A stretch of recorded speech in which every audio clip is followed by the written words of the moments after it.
Hello, welcome to a special university episode. This is our transfer portal roundup, our first episode of the offseason. We're going to be breaking down some transfer news that's going on in college football. We hope to do this, kind of weekly, kind of quick cuts all throughout the offseason. But this first one, we've started a little late, so we're going to go with just some big names. Hopefully later in the season, we'll get down the list to some of these lower tier guys that are still exciting for campus to Canton purposes, etc. And joining me today, of course, is the one and only Devy. Jake, how's it going, bud? Howdy, partners. Excited to talk some transfer portal roundup. Like you said, trying to keep it short and sweet. The hope is that this is something easy and digestible and useful. There's so much chaos with transfers. Who knows who's playing where at any given time? So hopefully we can help shore up some of that and provide some of that information. Yeah, for sure. And I mean, there's no reason to not just jump right in. And we'll start with, the team that just played a few days ago, Alabama, getting yet another weapon in their arsenal. And that is Jamir Gibbs, the running back from Georgia Tech. Obviously, he's had some great seasons in the past. How do you see this new combination working out? I love it for him. It's kind of a perfect storm, if you will. Alabama's actually recruited the position really well over the years.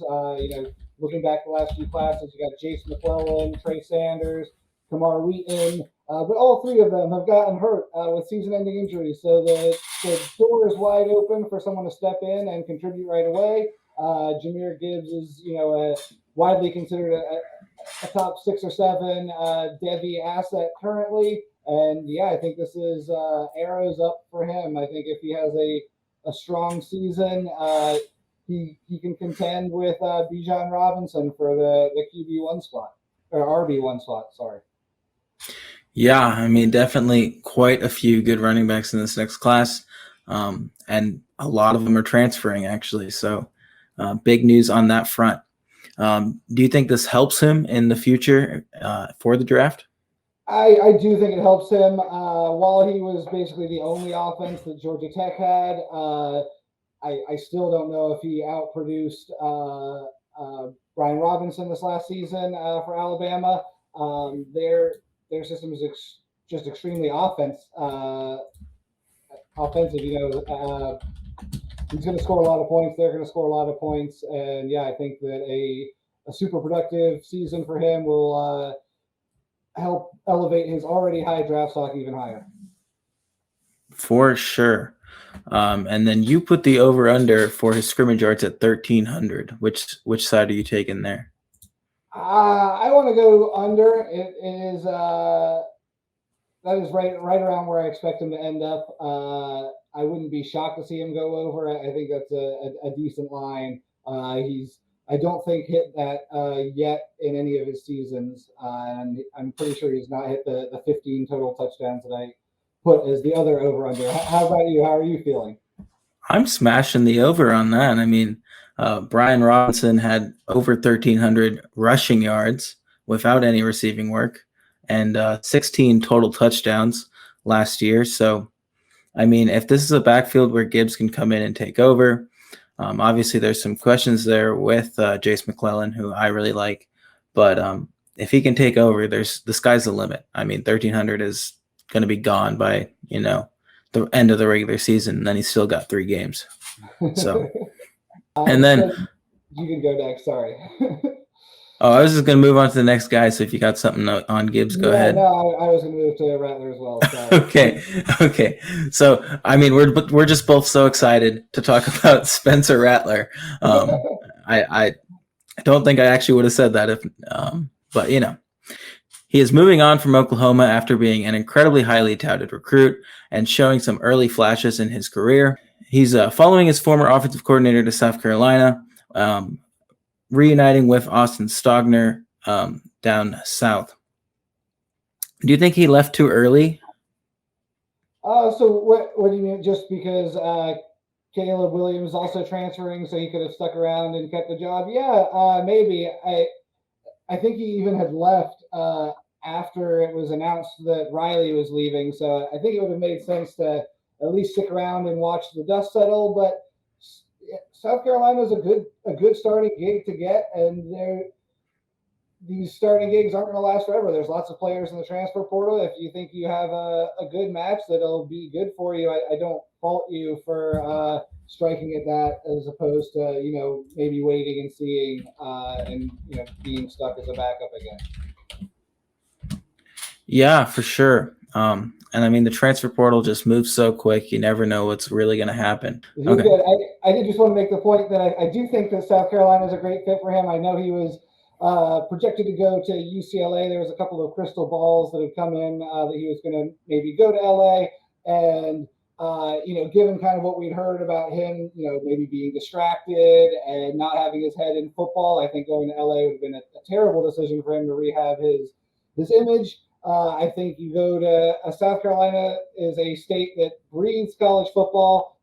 If he gives them a remotely respectable season, he will be an icon there and, beloved by the fans. I think it's a perfect place for him to just kind of put his head down and recalibrate and refocus on football. And I really hope he's able to do so. Yeah, for sure. Okay, yeah. So, where are you at on him as the QB3 for the SEC in 2023? You think he finishes QB3 or 4 or worse? I got Hooker and Bryce Young definitely ahead of him CFF wise. I'm not 100% sure where I want to go after that. I don't think necessarily Rattler, but I wouldn't be surprised to see him settle in right around there. Yeah, I'm probably buying around the QB3 in college fantasy. I don't think he's going to be the third most talented quarterback in the conference, though. That is fair for sure. And also joining Rattler at South Carolina is a bevy of other good players. They got Austin Stogner, as Kyle just mentioned, the tight end from Oklahoma. Christian Beal-Smith, running back from Wake Forest, who's extremely talented and has almost certainly rendered Marshawn Lloyd as dead at this point. And then a diamond in the rough, Antwain Wells from James Madison University in the FCS. He had over 1,200 receiving yards, over 80 catches last year, and he is also going to be playing for the Gamecocks next year. Yeah, and this is a team that was somewhat struggling for talent last season, but there are still a couple of returning players that are probably worth watching as well. Josh Vann was their wide receiver 1 last season. He'll probably contribute some next season. And then Jaheim Bell really broke out at tight end for them last year. It'll be interesting to see how they use both him and Stogner in this passing game next season. Yeah, I agree, 100%. So you ready to talk Mitchell Tinsley? Oh, for sure. I mean, I love this. I love this kid. Me as well. Mitchell Tinsley, class of 23 wide receiver, transferring from Western Kentucky. He got himself an upgrade, a P5 upgrade, and is now going to be playing football for the Penn State Nittany Lions. What are some of your thoughts about that, Kyle? I mean, that was one that caught me off guard for sure. When I heard the Western Kentucky offensive coordinator was moving to Texas Tech, I figured Tinsley would follow in tow. But, I mean, when Penn State comes calling, you don't always have to turn them down. That's for darn sure. Yeah, for sure. Everyone knows the best Western Kentucky wide receiver last year was Jarrett Stearns. He was the number 1 wide receiver in all of college football fantasy. But Tinsley was actually the wide receiver 4 in all of college football fantasy. So he's been extremely productive. How do you like the fit in the Penn State wide receiver room? I mean, obviously he has to go out there and earn it because this team always has talent at that position. Parker Washington probably still fits to be their wide receiver 1 in my opinion, but Tinsley Washington really can be used inside while Tinsley takes that outside spot. Obviously, Jahan Dotson held that down really well this year, and that's a productive spot in this offense for Washington. But Tinsley can definitely, I think you'll see the field plenty, even with guys like Saunders and Lambert over there. Yeah, I agree. I do. It'll be interesting to see who prevails as the wide receiver one statistically. I like him and Parker Washington both a lot. And hopefully this offense is a lot better this year. Hopefully we see Drew Aller early and often, because just last season we've seen Sean Clifford isn't going to do the trick. I mean, he's a fine quarterback, but he's not going to elevate an offense. And Aller definitely has the tools to be doing that right out of the gate. 100%. I agree wholeheartedly. In the spirit of keeping things moving, let's talk about everyone's favorite head case, Zach Evans. It's not my favorite head case. He didn't go to Tennessee. So Zach Evans is from Texas Christian University and has transferred to Ole Miss. What are some of your thoughts on that, Kyle? I mean, Zach Evans has all the talent in the world. He is currently my RB2 for this next upcoming class. Obviously, with the change, that's a little influx, especially with the news that Lane Kiffin may not be bound to this marriage with Ole Miss. Maybe looking elsewhere for next season. So if that's true, then it's going to be very interesting to see who Ole Miss replaces at head coach. Yeah, definitely will have a profound impact on Evans as well. Even if Kiffin stays, they're going to have a new OC and a new quarterback with Levy and Corral both being gone. So still a lot of question marks for this Ole Miss team, but Ole Miss actually led the nation in rushing yards a game last year. Snoop Connor and Jerry and Ely are both gone. That's 1,300 yards in rushing production that is freed up. I like this move for him, and I think it allows him to be really productive. And there's a tremendous piece of the pie, there for his taking. I read somewhere that the reason he picked Ole Miss, and this is total rumor and has necessarily no substance to it, was something about him not wanting the lion's share and wanting to save his legs for going pro. So it'll be interesting in the very least to see if that is actually a factor or a thing. I don't know. Have you heard anything remotely similar? No, that's news to me, and also not sure why he thinks that's going to happen after both the guys are leaving for the NFL. Right, for sure. So but yeah, I'm really not sure. I'm really not sure what to make of this Ole Miss offense next year. I mean, you're losing Corral, losing Drummond, losing both those running backs, losing your offensive coordinator. Apparently, the NFL is knocking on Kiffin's door. I just have no idea what's going to happen out there. Yeah, for sure. If anything, it feels a little premature pulling the trigger to go to Ole Miss, but it's such a good landing spot. Basically, every good quarterback has been rumored to go there, to transfer there. So you got to think that he ends up with someone good at some point. Yeah, I think that's really interesting. Kind of just reading tea leaves, how they've been in on Dylan Gabriel, in on Cameron Ward, supposedly in on Spencer Rattler, and none of them have chosen Ole Miss. And some of them have chosen, lesser options as far as an outside perspective. So that doesn't really spell good things in my mind for the Ole Miss team and their possible coaching outlook.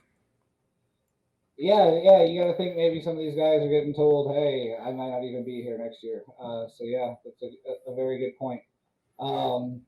Speaking of quarterbacks who flirted with Ole Miss at some point, Dylan Gabriel, quarterback from UCF, I believe he broke his collarbone last year, but has been historically extremely productive, top 10 QB, I think multiple years in college fantasy. He now transfers to Oklahoma. What do you think about that, Kyle? I mean, obviously, we saw him commit to UCLA first, and then Oklahoma job opened up, and there he went. Sorry, Chip Kelly. Want to work with Jeff Lebby instead, and I don't necessarily blame him. Oklahoma has spit out NFL quarterbacks in recent years. I don't think there's any reason he can't be the next in that group, no matter who the coach is. Interesting. So you like Gabriel not just as a CFF player this year, but to have actual NFL upside as well. I really do. Obviously, people were worried about his arm talent, all that kind of stuff, and that maybe he was just a product of the Josh Heupel offense. And then, obviously, we didn't see him all season, but we saw him with Gus Malzahn at the helm at UCF, and he still produced mightily well for CFF. And I think he, if he can bring that production again to an offense like Oklahoma, definitely going to get some scouts' eyes on him for sure. Yeah, for sure. And it's not like the Big 12 is renowned for its iron defenses. So, yeah, I think he'll continue to light up CFF, and I hope that does get some eyes on him because he's an extremely talented kid. Yeah, like you said, he was averaging something like 40 points a game in college fantasy before breaking his collarbone against Louisville. I definitely someone I'll be rooting for. Do you think he ends up finishing in the top 15 or 16 this year in CFF? Oh, absolutely. Absolutely. Yeah, for sure. I think he has the talent to do it. He's shown that with multiple coaches, and this is still, even with Lincoln Riley leaving, this new system they've brought in with Jeff Lebby as their offensive coordinator still produces plenty of fantasy points, as we saw at Ole Miss last season. Yeah, absolutely. While Gabriel doesn't fit the ideal mold of a quarterback the way that Caleb Williams does, he still wins in a lot of the ways that Jeff Lebby will like to win. And yeah, I think it'll be a great fit. Yeah, I mean, next up we got, the guy. Obviously, he was supposed to be a freshman this year. Decided to not do that and be a freshman last year. That's Quinn Ewers. He does have he is in an esteemed group of perfect grades on 24/7 Sports. That perfect 1.0 5-star rating.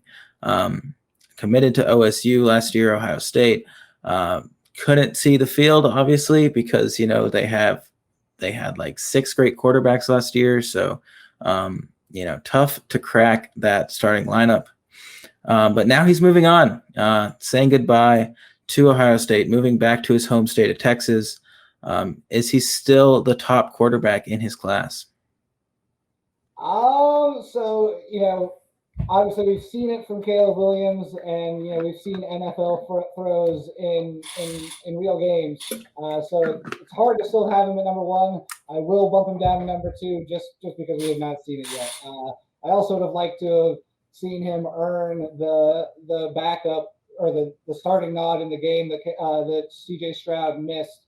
I think they started the Philadelphia kid instead. I would have liked to have seen him at least win that camp battle to get the backup job, even though he was. I mean, Kyle McCord was a high 4-star. Like, you're still an uphill battle to beat that guy that's been around for a year. Yeah, you're right for sure. Where do you have Ewers for 24? I mean, I know he's at Texas, but I don't know where Caleb Williams is going to be at next year. So I'm going to give Ewers the nod just for now.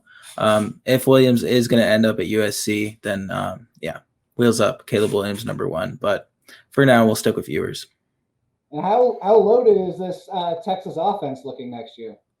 I mean, it's crazy. We obviously got Bijan Robinson, who everybody's excited about being the RB1 for next season. Next season's draft, that is. And then we have Xavier Worthy outside at wide receiver, who put up one of the best freshman seasons we've ever seen last year. I mean, right up there with like Julio Jones, Amari Cooper, just a standout season. So super excited to see this Texas offense. Hopefully Steve Sarkisian doesn't weigh him down too much. That is the hope. I think this is the first time I've ever seen 3 top 10 or so Devy assets all hail from the same school. So that is pretty neat. I mean, there may have been some Bama trio. You could argue that Ohio State also has 3 top 12 Devy assets right now. Travion, I guess Stroud. JSN and Stroud. Yeah, I guess you're right. You are right, sir. I guess it's just more surprising that it's in Texas rather than somewhere like Ohio State or Bama. They're back. Yeah, that Kansas game definitely showed us that. Yeah, and Texas is even looking to add more talent. I mean, they've offered Isaiah Nayor, who chose not to go there. I think Caleb Williams had a visit. Not Caleb Williams. Hold on. Mario Williams had a visit today with Texas. Obviously, that would be an interesting fit because he is rumored to be following Caleb Williams.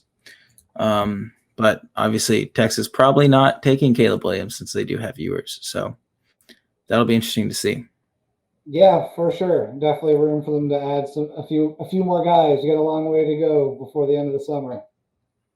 Yeah, and I mean, Jadon Blue, the freshman running back, everybody's raving about him in the C2C community. It'll be interesting to see if he can get on the field as a freshman just to spell Bihan a little bit. Yeah, absolutely. So next I'd like to talk about a team that is near and dear to my heart, the Florida State Seminoles. Last year we basically had no wide receiving talent whatsoever, and we've actually brought in four wide receiver transfers. Micah Pittman, former four-star, I think he's out of Tampa, from Oregon. He never cracked 250 yards in 3 seasons there, so I'm not as hyped up about him as a lot of Seminoles seem to be, but I will defer to Norvell on all of these and assume. But he is one of those Pittmans. He is Michael Pittman Sr.'s other son. So talent runs in the family. That is true. It's a good bloodline, a good family tree. The next one that they pulled on board was actually Johnny Wilson, a 6'7" wide receiver. He was a true freshman last year at Arizona State. He only played in 4 games. He was actually decently productive, had something like 130, 150 yards during those 4 games. I am not sure what their plans are, if they're going to keep him at wide receiver or move him to tight end, but he's an intriguing prospect to say the least. I think I like him more than Pittman just because he's just a total X factor. The third guy they brought in, Deuce Spann. He was a quarterback recruit to Illinois. He converted to wide receiver while at Illinois. He only had 5 catches last year, but they were all deep bombs. If you look at the analytics on the 5 catches, a lot of actual pretty interesting numbers, but it's hard to really go to battle for him when he only has a sample size that big. Who knows? I think he does profile as an outside deep threat, and I think that there's a lot of use for those with Jordan Travis under center. He loves the deep bomb, and none of those 3 are particularly compelling. But the fourth one I think I like the best. Winston Wright, he should be able to contribute as a punt returner and a wide receiver. I guess that's probably true of Pittman as well. But Winston Wright was the leading wide receiver for Western Virginia last year, had over 650 yards receiving. He can line up in all sorts of spots. I think he's definitely the most talented of the 4 they've brought in and the one that I'm most excited about. Well, he is a little small guy. I think he's 5'10", 5'9". I think he's 5'10", 5'10" or 11, yeah, for sure. Yeah, I think I'm not sure Spann made the best decision. I think he'll get crowded out of this room, but I think Wright will probably lead that offense in receiving next year, just because the most pedigree, most experience of the group. And Johnny Wilson does excite me a little bit. Obviously, we haven't seen most of his career since he's transferring after just 1 season. Yeah, and he was a highly recruited guy as well. I believe he was a 4-star. Yeah. Moving from a team near and dear to my heart, let's talk about someone maybe a little more interesting to you, Kyle. Isaiah Nayor coming from Wyoming, going to Tennessee. I think he has 2 seasons at Wyoming. Last season, he accounted for about 800 receiving yards and 12 touchdowns. So, plenty of experience, plenty of production, even in a poor passing offense. Wyoming was in the bottom 25 in passing yards per game, only 162 passing yards per game last season. Obviously, moving to Tennessee, 257 passing yards per season last year. So a big increase in opportunity there. And I think he's pretty much going to be locked into the second wide receiver spot behind Cedric Tillman, who obviously came on strong last year. And I think he's in his fifth or sixth collegiate season. So he'll probably have the lead in that wide receiver room for next year. Well said. Yeah, I'm going to be interested to see if he can kind of compete for that wide receiver one role. But yeah, Tillman played so well to close out the season. It's hard to imagine that he does not have that locked up, especially him bypassing the draft and deciding to stay when a lot of people thought that he maybe should have declared. Yeah, picking between the two, I would definitely pick Tillman for college fantasy production. But I think Nayor has a better draft stock just because, he hasn't played 5 collegiate seasons by now. Yeah, that's a good point. Keeping it in the SEC, we got a couple of quarterback moves centered around Texas A&M. What do you think about what's been going on in the quarterback position there? Well, I mean, it's not surprising to see one of those guys transfer out. Haynes King and Zach Calzada kind of went back and forth all season. So it was pretty much for sure that one of those guys was going to leave because I think they do have a pretty strong recruit coming in as well. I was just surprised that they went and dipped into the portal to bring someone in because I thought Haynes King would be fine. And then they would move on to this exciting recruit if King couldn't, lead the offense the way they wanted to. But yeah, we do have Calzada moving to Auburn. Obviously, Bo Nix already left before that to go to Oregon, which is, one of the biggest head scratchers of the entire portal mystery this year. Bo Nix, not very good. Oregon has some pretty exciting prospects, but apparently they want experience. Apparently. And the guy taking over for Calzada, Max Johnson. Any thoughts on him, the kid from LSU? I mean, he has pedigree. His dad was a longtime NFL quarterback. I don't think he's. I think he's 6'5", if I'm not mistaken. Yeah, I mean, there are things that say he's like a prototypical NFL pocket passer, but I don't think he's very good. I think the LSU offense definitely took a step down from Miles Brennan to Max Johnson. Not super excited. I kind of think Haynes King keeps the job. And if not, then other guys are going to knock on the door. Yeah, it'd be interesting. I would not be shocked to see him as a backup somewhere. I do like the kid. I think he's got some talent, but he was definitely underwhelming at times at LSU.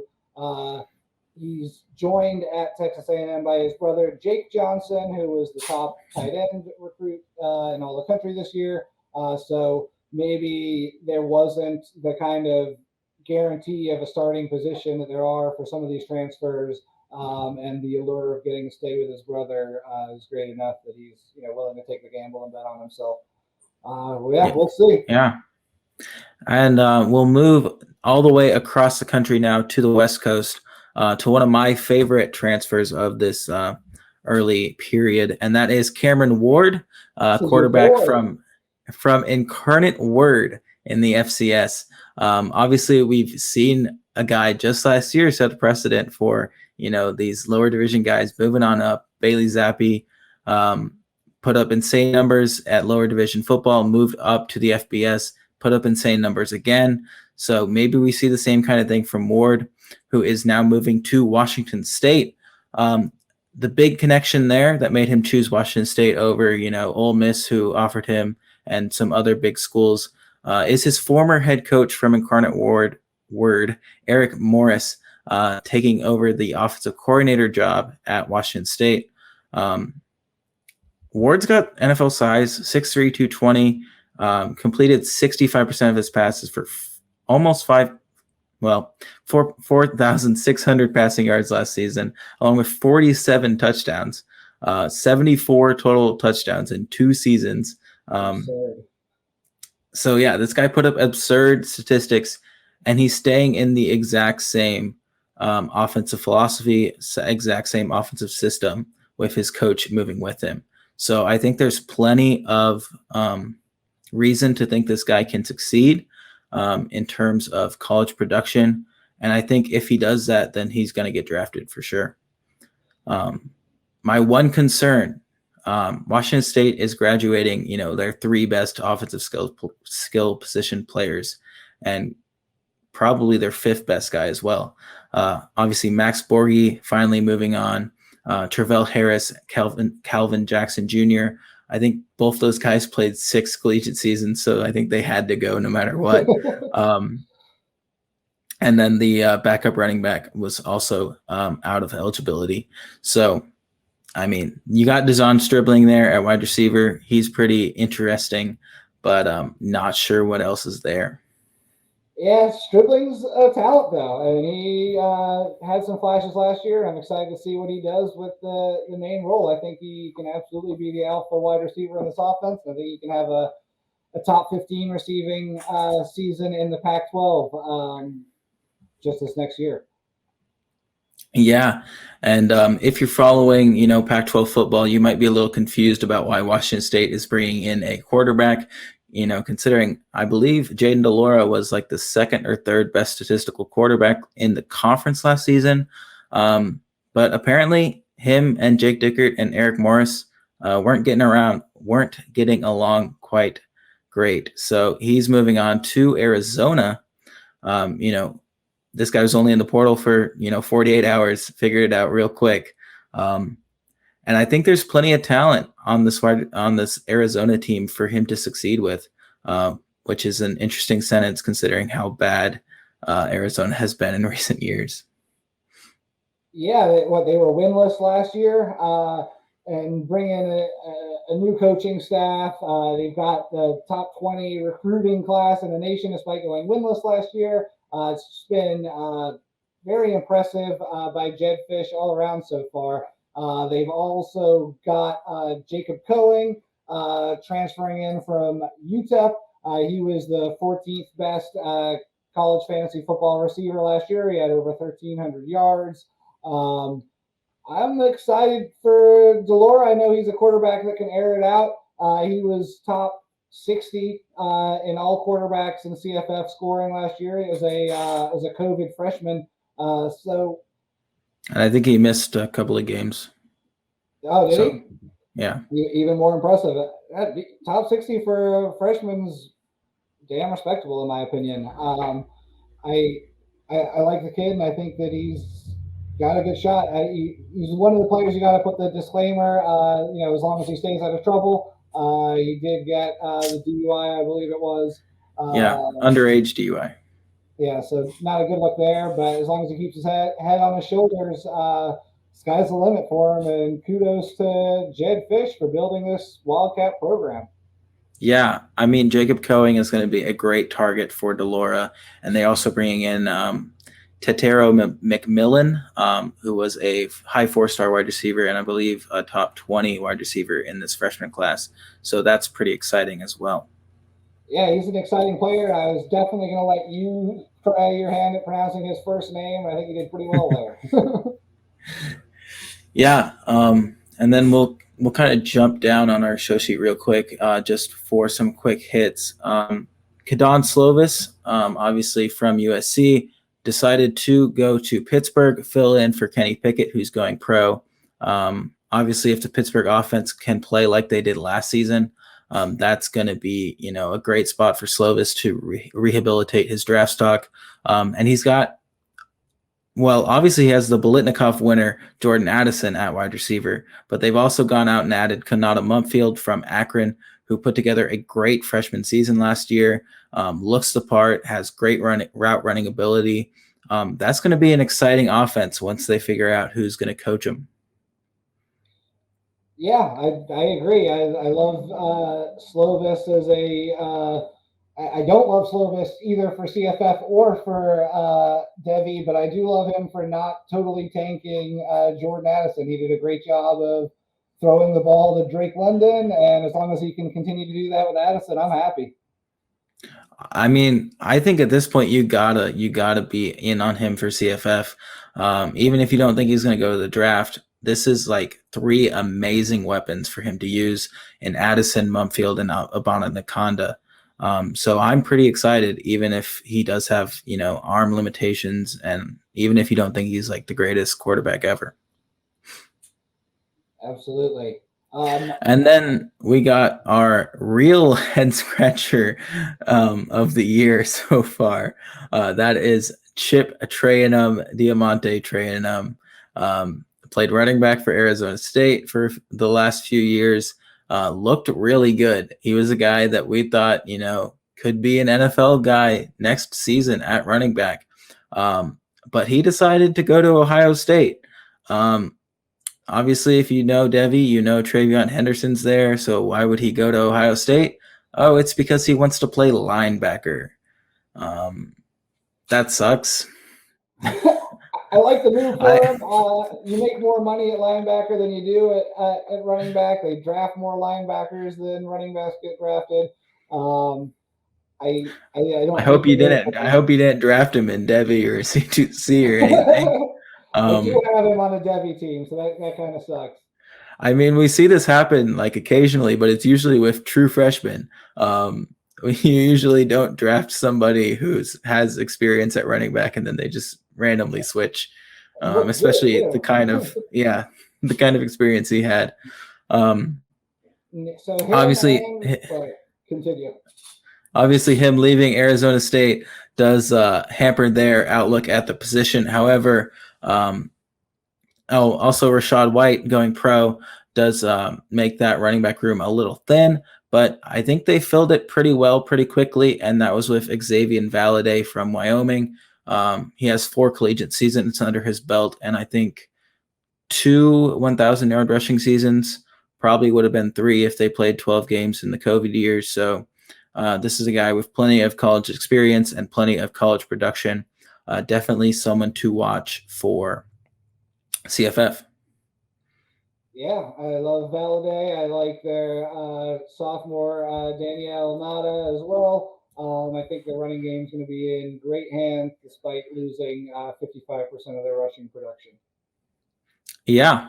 And then last but not least today, we'll talk about, 2 of the biggest names in the portal. We saved them for last because we don't actually know where they're going yet. But, I mean, when the guys of this caliber are in the portal, we do have to talk about them a little bit. And the first of those is Caleb Williams. Obviously, we mentioned him back when we were talking about Ewers. Just because, he was a freshman this season, did put together a great stat line at Oklahoma, stole the job from Spencer Rattler. Obviously, Caleb Williams, we weren't expecting him to go to USC because of Jackson Dart at already there, who put together a great few games last season and was a highly rated recruit himself. However, Jackson Dart's now in the portal, so we think Caleb Williams is going to USC, correct?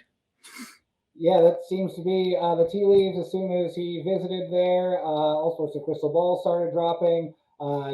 Jackson Dart put his name in the transfer portal, another indicator that Caleb's going to take the job.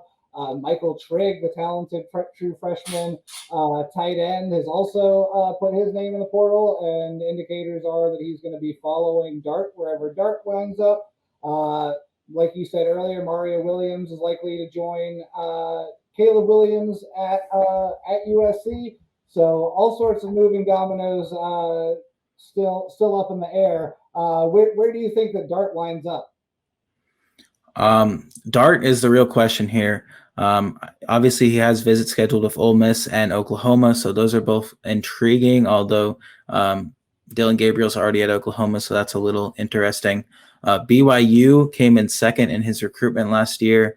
I think they could be a real threat. Obviously, Dart's from Utah, played for Corner Canyon. So I lean BYU, and I think that's a pretty good fit. Obviously, Kalani Sitake turned Zach Wilson into an NFL second overall pick. I think he can do the same kind of thing for Dart. Yeah, that's fair. I like that call. I have no dog in the fight. I don't really have much of a clue where he's going to end up, but I'm interested to see what happens. Yeah, and that will do it for our first episode of the Transfer Portal Roundup. Feel free to come check us out again, probably next week. Thanks for watching. Thanks, everyone. Thanks, Kyle.